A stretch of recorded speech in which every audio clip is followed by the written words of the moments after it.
నమస్తే బాపన్న గారు. నమస్తే అమ్మ. సో మామూలుగా ప్రకృతి వ్యవసాయంలో వరి సాగులో రైతులు ఈ వేసవి సీజన్కి అసలు ఎలా సిద్ధం అవ్వాలంటారు?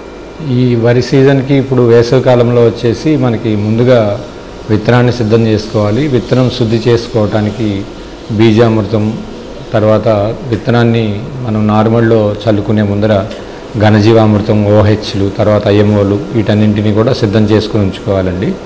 దానికన్నా ముందుగా కొంచెం పచ్చిరొట్ట ఎరువులు కూడా వేసుకునే అవకాశం ఉంటే వేసుకోవచ్చు.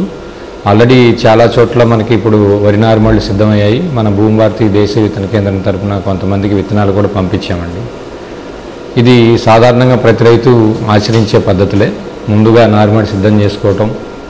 ఇప్పుడు కొంచెం చలికాలం ఎక్కువ ఉంటుంది కాబట్టి మంచు ఈ వాతావరణానికి నారు పెరగకపోయినప్పుడు మనం ఐఎంఓలు, ఓహెచ్లు వీటిని కొంచెం ముందుగానే సిద్ధం చేసుకొని ఒక 3-4 రోజులకు ఒకసారి చల్లుకుంటూ ఉంటే కొంచెం త్వరగా నారుమడి పెరుగుతుంది.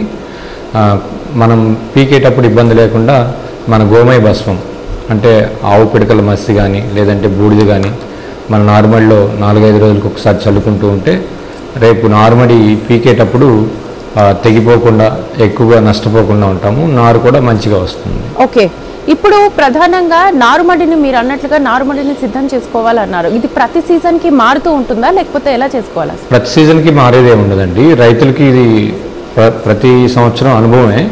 మారేదంటూ ఏంటంటే సీజన్ అంటే వాతావరణ సమతుల్యత కొంచెం చేంజ్ ఉంటుంది. ఎందుకంటే ఖరీఫ్కి, రబీకి కొంచెం వాతావరణం మార్పు ఉంటుంది కాబట్టి దానికి అనుగుణంగా మనం ఈ నారుమడి సిద్ధం చేసుకునేటప్పుడు ముందుగానే కొంచెం ఘనజీవామృతంతో పాటు వేపపిండి, ఆముదం పిండి ఇలాంటివి చల్లుకుంటూ ఉంటూ ఇప్పుడు ఈ చలికాలంలో ఎక్కువ ఎదుగుదల ఉండదు ఈ మొక్క, ఈ టైంలో నారు మొక్క. దానికి ఐఎంఓలు, ఓహెచ్లు కొంచెం తయారు చేసుకొని అంటే అల్లం బెల్లము, తర్వాత వెల్లుల్లి బెల్లము, తర్వాత దాల్చిన చెక్క బెల్లము ఇలాంటి వాటిని ముందుగానే మనం నలగొట్టుకొని ఒక పాత్రలో నిలబెట్టుకుంటే 4 రోజుల ముందుగా దీన్ని మనం 15 రోజులు లేదంటే ఈ నారుమడి కాలంలో 3-4 రోజులకు ఒకసారి చల్లుకుంటూ ఉంటే, స్ప్రే చేసుకుంటూ ఉంటే మొక్క త్వరగా ఎదుగుతుంది.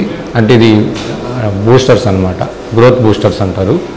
దీనివల్ల ఏంటంటే నారు త్వరగా పెరగడం వల్ల తొందరగా మనం నాటేసుకోవడానికి ఈజీగా ఉంటుంది. ఓకే, ఇప్పుడు మామూలుగా నేలకి భూసారం పెరగాలి అంటే అసలు ఏం చేయాలి రైతులు? నేలకి భూసారం పెరగాలి అంటే ముఖ్యంగా రైతులందరూ, ప్రకృతి వ్యవసాయంలో ఉన్న రైతులందరికీ అనుభవమే.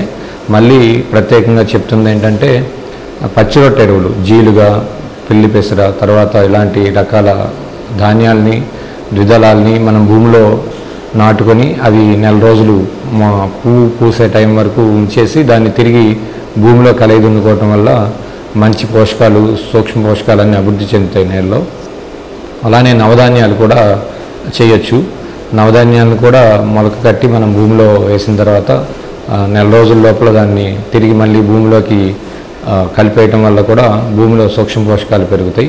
అట్లానే ఈ పోషకాలన్నీ మళ్ళీ పాడవకుండా, అట్లానే ఎండవేడికి సూక్ష్మజీవులు కొన్ని చనిపోకుండా ఉండటానికి పైన మన పద్మశ్రీ సుభాష్ పాలేకర్ గారు చెప్పినట్టుగా ఆచ్ఛాదన ఉండాలి. అంటే లైవ్ మల్చింగ్ చేయొచ్చు, అలానే మన గడ్డిని కూడా కప్పవచ్చు.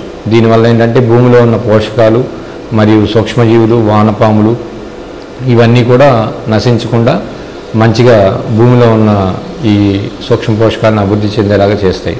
ఓకే.